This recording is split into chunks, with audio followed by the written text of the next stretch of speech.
Welcome in to another Running with the Timberwolves podcast. It's been a little bit, but we are back. My name is Gabe Anderson, and I'm joined, as always, by Chris Emerson. Chris, how we doing? We're doing great. Yeah, it's been a while. I missed your last one. I completely spaced it. But no, that's okay. Hey, man, what was sick great. Kid or something like that?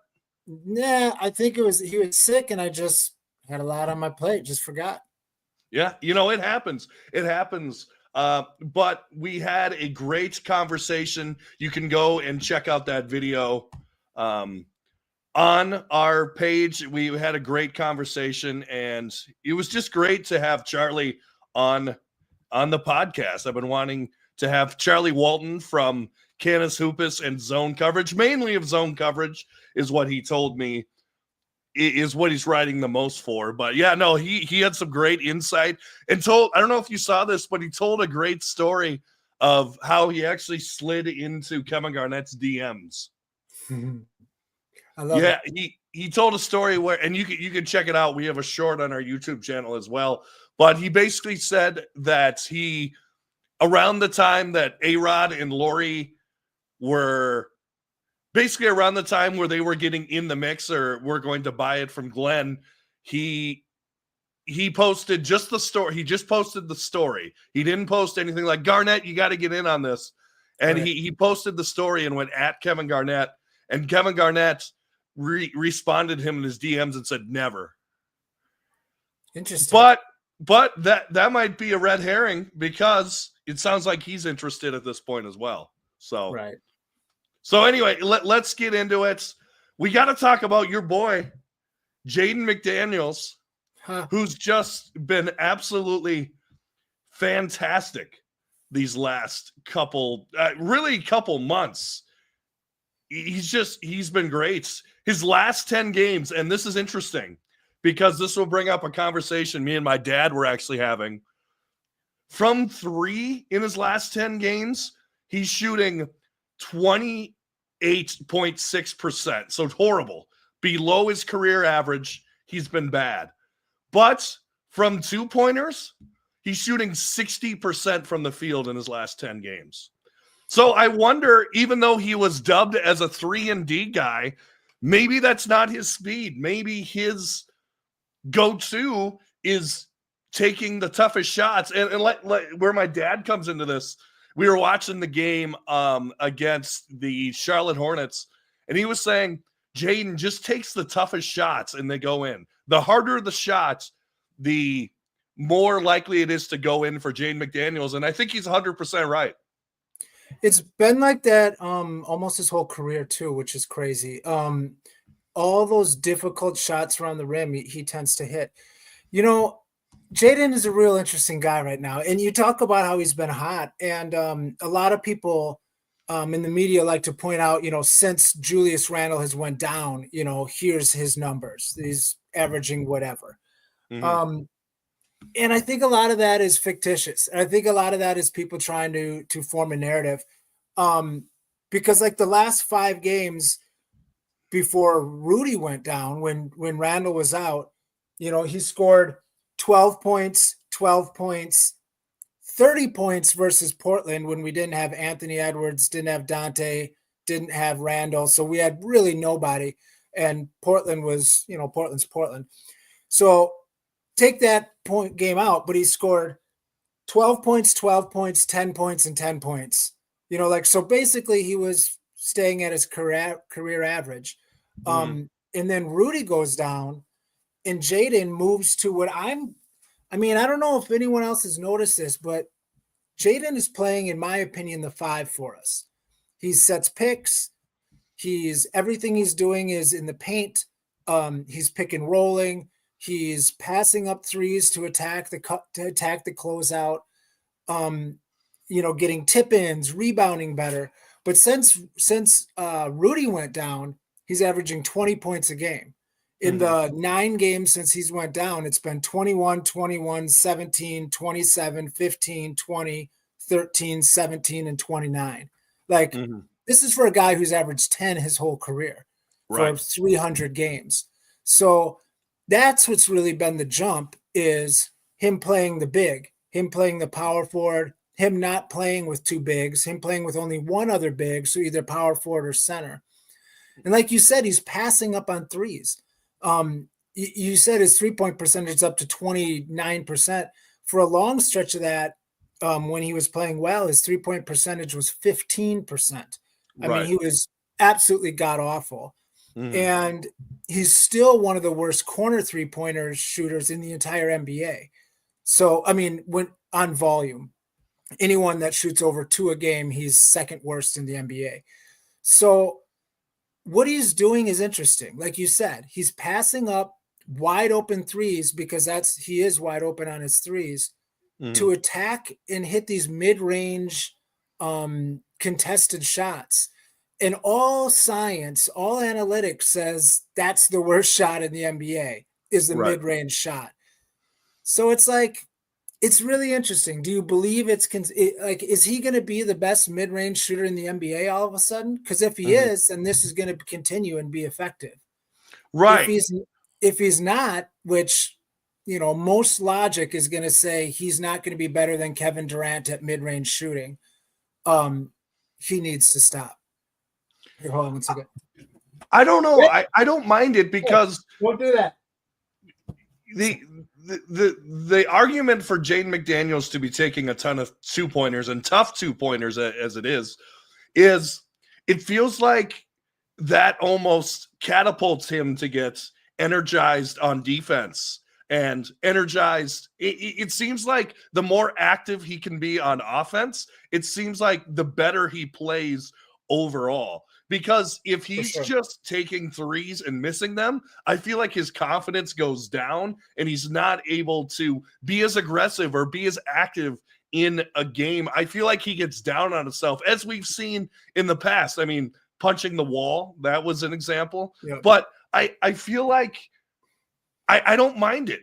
But the down part of it, the negative of it is you also have a guy, high volume shooter, or I guess not high volume, but one of your top 2 options on the team, Julius Randle, who also takes a lot of long twos.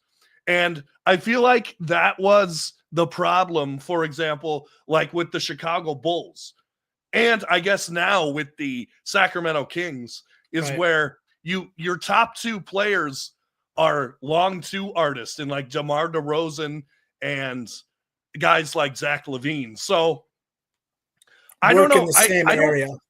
Yeah, I don't mind Jaden taking these shots because I feel like it activates him.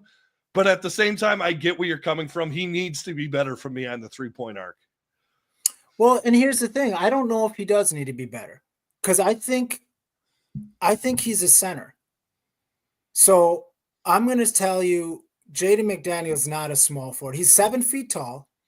And he can't shoot the 3, and he can't really dribble. So, like, who's 7 feet tall that doesn't shoot and can't dribble, but is a good rim protector? Centers.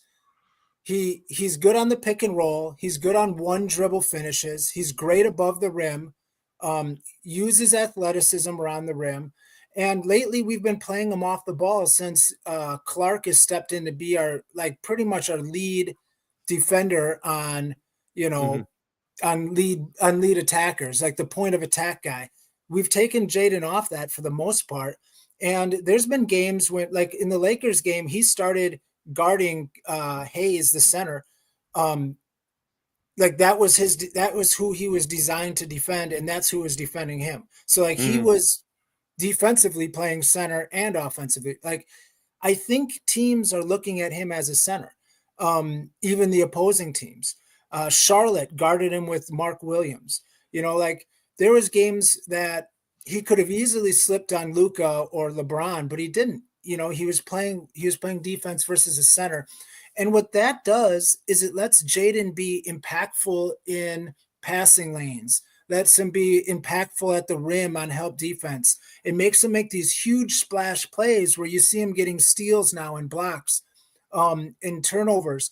And that's stuff that we weren't doing prior, or what he wasn't doing. He's playing, solid defense and staying on his man, but not making splash plays. And I think since Rudy went down, we've switched more to our kind of Jared Vanderbilt style defense we had where everybody's switching, we're playing the high wall, we're not playing the drop coverage, and we're getting into passing lanes, causing turnovers, and getting out in transition, which I think might be the most effective way for us to play defense with Jaden there. The question is, what's going to happen when Rudy comes back? Right, and you would think that Rudy goes right back in the starting lineup. So now here's the question. If Jaden is shooting, 20% from three, and I will add passing up wide open threes to attack the rim, he's, doing his damage with tip-ins. I think he had 3 tip-ins last game. So he's around the rim doing his work. Now you add Rudy Gobert in there, who's around the rim doing the work. He's the guy that's normally doing the picks. How do both of those guys coexist when they're both basically kind of playing the same role? It's going to be interesting to see what Finch does. Right, and just the problem that we've talked about all year is just if this team's going to shoot a high volume of threes, you think about it, and Rudy Gobert has shot like 1 3 in his career, right? Missed it bad. Or maybe more than one, but one that I can remember. Right. Jaden McDaniels shooting about 28% from 3. Julius Randle, which we'll talk about in a little bit, shooting about 30% from 3. Yeah. So what does that leave? That leaves Ant. And right now, Conley, although we do have a comment from Super Lightning 311. I wonder if he's a big 311 fan. But he says, I think Finch needs to start Dante over Conley. I love Conley, but Devo is just better. I would agree with that. Totally and I think that's the plan going forward. I don't think Finch is looking long-term at Mike Conley. That's why I almost think you gamble on a guy like Bones Highland a little bit, just in case Conley breaks down, Then you got a backup. I equate Bones Highland, and I know we haven't seen him play a single minute yet in a Wolves uniform. We see him play with the Iowa Wolves. That went pretty well. Yeah. But I see him as almost, at this point, until proven otherwise, a poor man's Jalen Noel. Yeah. I wouldn't even say poor man's. I think he's better than Jalen Noel, but that's not saying well. I just say that because we haven't seen him play in a Wolves uniform yet. Right. But yeah, definitely. I think he's right. I think DiVincenzo needs to start. And I think we're at the point now where Mike Conley shouldn't play. Like, I think we have enough guard play. Like, because who are we going to sit if we've got Dante, we've got Nickeil Alexander-Walker, and now we've got guys like Jalen Clark stepping up. Like, he is making an impact more than what I would say Mike Conley was doing. And Dillingham gives us a spark. So, like, and, let's not forget Anthony Edwards. So we've got like 4 or 5 guards that kind of need time. And come playoff time, we're going to have to cut that down to 3 or 4. Right. I agree with you. And the lineup is only going to get smaller. I still see Conley. I don't see him starting, but I still see him playing in spurts here and there. I don't think that Chris Finch gives up on him completely. I still think he's part of the rotation here. But like you said, I believe it at, what is he, 37, 36 years old? I am all for diminishing his role little by little. So we don't, not so much that Mike Conley, we give up on him, but we have to rely on him less. Like the less and less that we have to rely on Mike Conley, I think the better. So now I'm going to ask another question that sort of pertains to that. Mm-hmm. Are we running into the same situation with Rudy Gobert? My suggestion for when Rudy comes back is that instead of playing Rudy Gobert the 33 minutes that he's playing so far, what if we cut him down to 25 minutes?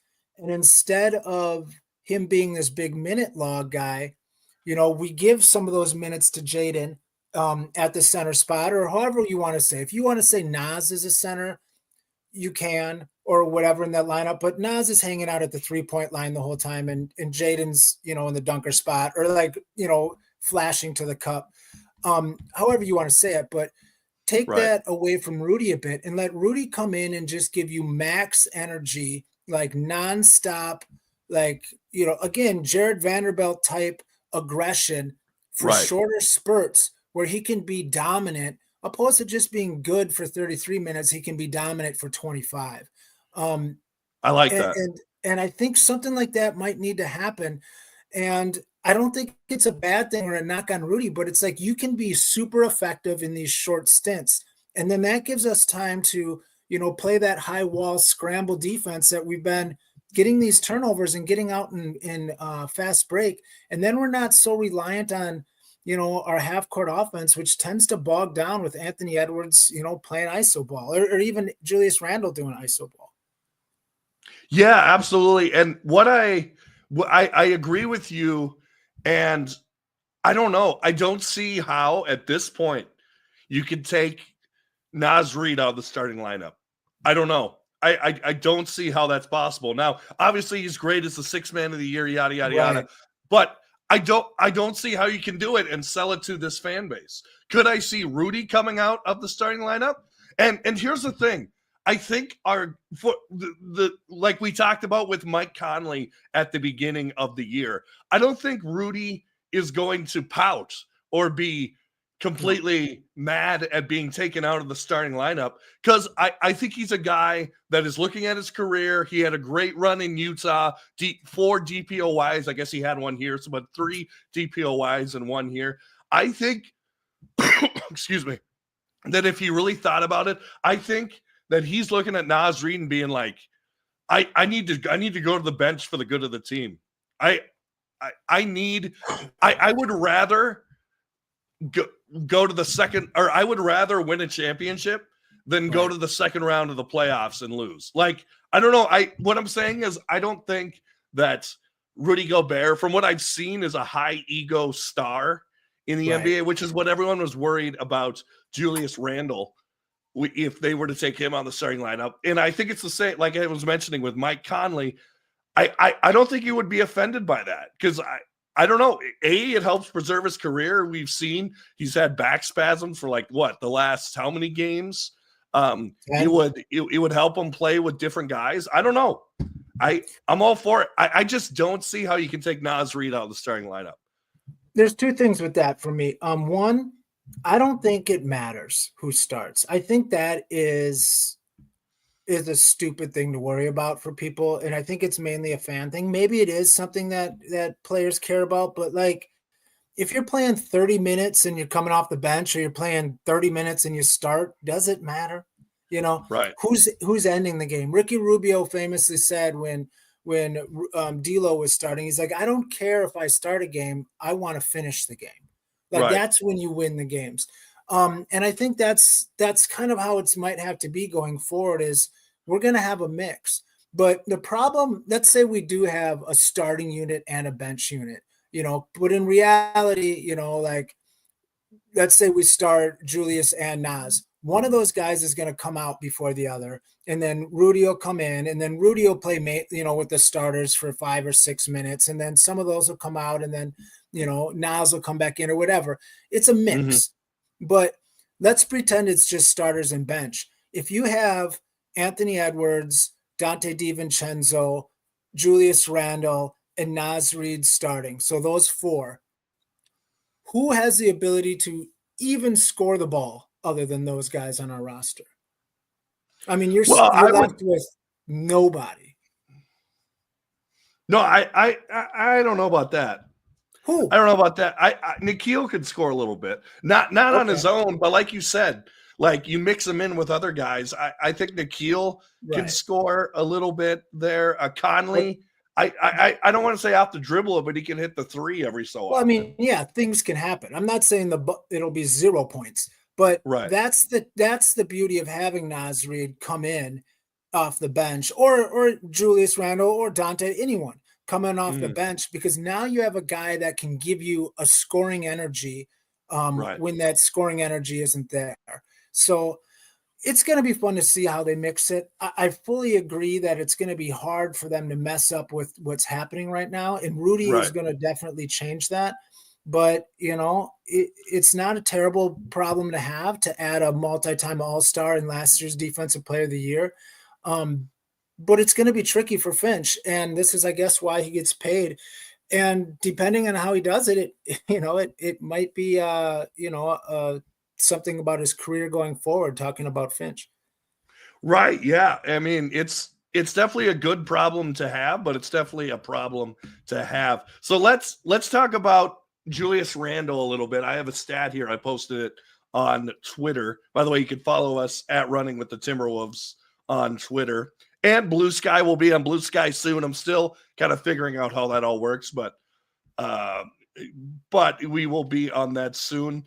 So Julius Randle, I was listening to his post-game interview after the Charlotte game, and he said that him and Chris Finch had a little talk after the Dallas game.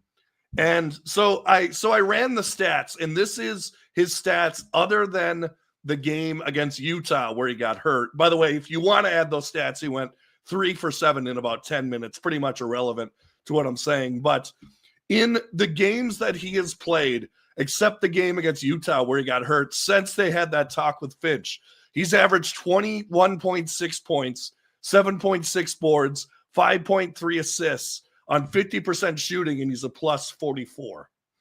And I want to add on to that. Chris Finch was asked about Julius, and I think this is spot on. He said, originally we told Julius to score more. And then he said, turns out what we needed were the all-around games from Julius. And I think that's spot on. I think that Julius has been pressing less. I think he's been picking his spots better. Now, he did have 5 turnovers in that game against Philly, but I really think he's been picking his spots better. I think he's been confident. I think he's been getting after the offensive and defensive rebounds at a much better rate. And I love what I've been seeing out of Julius ever since he's come back. Oh, and the other stat, last 8 games he's played, 8-0. 8-0 in the last 8 Julius games. I mean, I don't know. You're not telling me anything. Like, I know. When I see these stats, truthfully, it kind of bugs me because in October and November of this year for the Timberwolves, he averaged 21 points, 7 rebounds, 5 assists for a month plus. Like, this isn't new to Julius. You know, like in his career, he's a 28-5 guy.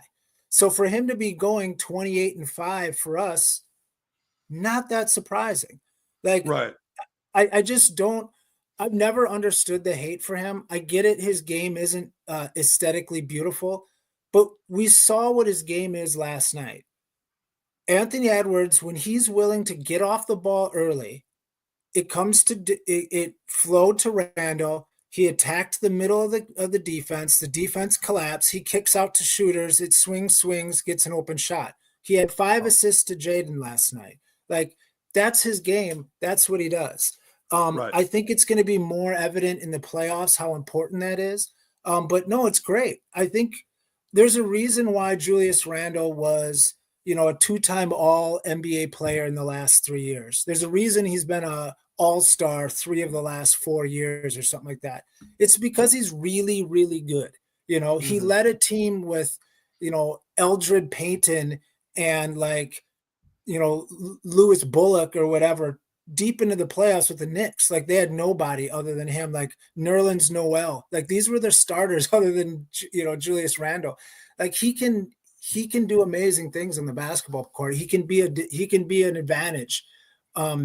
It's just the other guys need to learn to work around his unique skill set as a power forward who creates offense. And I think one of our biggest issues is Anthony Edwards needs to get off the ball early on in the clock. Like, when he takes 15 dribbles and jacks up a shot, that's not good for anybody, if it goes in or not. Like, get off the ball, let it swing around. Our ball movement was great last night, all around team. Julius in particular looked like he was in complete control. I mean, there were times where he passed out to a wide open shooter. Now, this might be an indictment on the Charlotte Hornets and the state of them, but he would draw 3 guys, pass it out to a wide open shooter. And I like how Michael Grady says it. He has times to line up the seams. They had time. And even sometimes he'd pass over to a wide open shooter, and that shooter would pass to a wide open shooter. Right. Like I mean, the ball the movement was defensive so great last rotation. night. And a Yeah, lot of it was Julius Randle. the defensive rotation definitely could have been better for Charlotte, but the technique on offense has been there all season. It's just, I think when he's been gone, we haven't noticed it, or we notice it now that it's back. Like, Uh-huh. oh, yeah, that happened. Mhm. And since he's been gone, it's been basically Anthony Edwards going bananas or Right. we lose, Right. Um, and that's a hard thing to sustain long term. So I think it's going to be important to have two guys that can create offense like that. I think it's vital. Right. I never understood the hate for him and just saying we need to dump him for nothing. Like, he is, borderline an all-star player. You can't give that up. Right. We'll see. And I've been saying all year, let's wait till to April to see how this team is, because you can't add 60% of or 40% of a starting lineup and expect it to just be flawless. right. And I think it goes back to the quote that I was mentioning from Chris Finch about Julius. And I'll say it one more time. Originally, we told him to score more. Turns Yeah. out what we needed was the all-around games. And Yeah. I think that's spot on, because I think he's picking his spots so much better. I think when he was first in there with the Wolves, the first, 10, 12 games or whatever, I think he thought, oh, shoot, I got to score. I got to beat Karl Anthony Towns, and I got to shoot 40% from three, and I got to do my thing here. Now I think he's settled in. I think he's found his stride. I think he's found his place, particularly on offense. And I don't think he's a slouch on defense either. I think he's bodying big guys. Like, for example, I'm not saying he's going to shut down Jokic if we face them in the first round, because I don't think anyone's going to shut down Jokic. Right. But at least it's a big body to throw at him. I saw some stat about Randall that was like, he was team guys against him for the last little part of time was shooting like 20%. I mean, that stuff goes up and down, but what Randall is bad at is off-ball defense, same as Anthony Edwards. Right. But if you have a guy that's going at Julius Randle, it's not an easy bucket. Like, right. He's strong enough where he's going to body you. He's quick enough with his feet where he can stay ahead of you. He's a little short, so like if you're long, you're going to have an advantage there, but like that's just what it is. Like, give me effort. Same as Dillingham. I've been in love with the effort he's giving defensively. Yeah, he's tiny, and he's going to get taken advantage of, but I just want effort. If we're getting effort, I'm cool with that. By the way, I want to mention it, and just to kind of go in a different direction to close this book on this. Yeah. Remember what we said, or what we kept saying about Dante DiVincenzo at the beginning of the year when we were talking about the trade? That the shot's going to fall? Well, no, not just that. I'm talking like even before he played a game in a Wolves uniform. Yeah. We said he's going to shoot about 9 threes and hit about 4 of them. Yeah. What has he done the past 10 games and beyond? He's shooting 48% from 3. He's making 4.5 threes and shooting 9 of them. Yeah, he's and doing I'll tell exactly you what we said he was going to do. And from my vantage point, that's probably the second most impressive thing that I've been watching him do.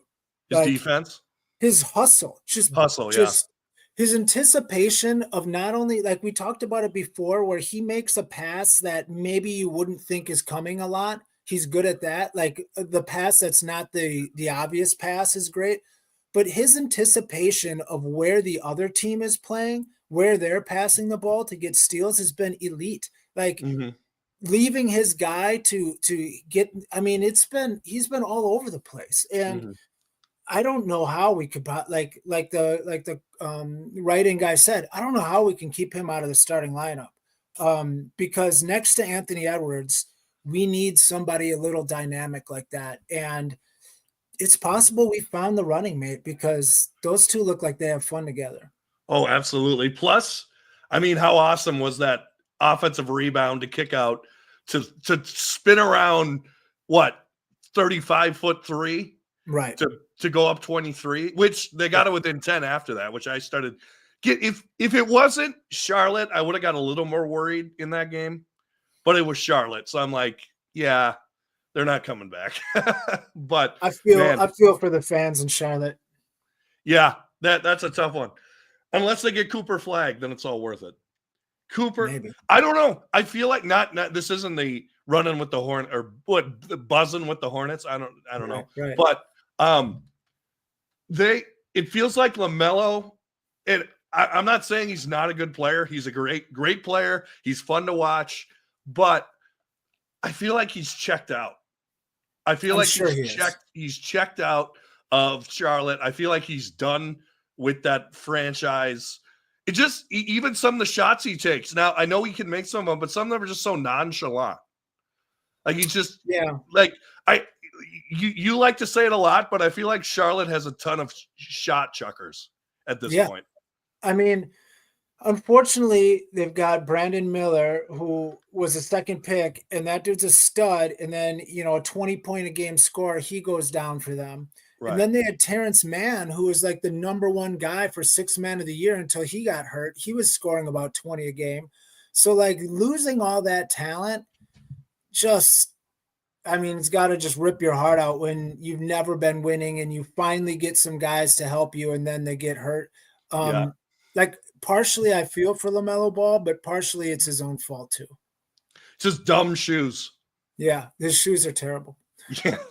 I've seen a bunch of like articles and videos and stuff, and apparently they do not hold up. Like they are not good for ankle support at all. I believe it. Which that's why I was tentative, because I was going to buy some of Scoot Henderson's shoe because I thought they looked cool. But after reading those reviews of Puma, I'm like, nah, I'll buy some Ants. You're a grown man right now. It's time to get shoes that, don't have your knees or ankles blow out. Right. Yeah, absolutely. Yeah. Some sturdiness. So the Wolves, they play tomorrow. If you're listening to this on Thursday, if you're listening on Friday, they play today. 2 big games. Well, honestly, with how tight the West is, every game going forward is a big game. Let's be completely honest. 2 winnable games. The Miami Heat on the road, and then they come back and play the Spurs, and then they play the Denver Nuggets. So a big stretch coming up here. What are you looking for out of the Wolves in these games? We've got out of all the games we have left, there's about 2 games on paper where we might not be favored. So we should be very successful for a long stretch here. And what I want to see is Anthony Edwards getting off the ball early in the shot clock. I want to see the ball movement because we're not going to win in the playoffs with Anthony Edwards just going hero mode. We're one of the worst fourth quarter teams in the NBA, clutch time, the worst in the NBA. Anthony Edwards is one of the worst isolation scorers in the NBA. And Julius Randle, I think, is the second worst. So, like, isolation scoring is not what the Timberwolves are going to be doing. So we have to work as a team. Now that Jaden is cutting and making an impact all over the floor, we need to let that happen. And that's not going to happen with us, having Jaden go one-on-one either. Like, it has to be ball movement. So that's all I'm looking for is ball movement.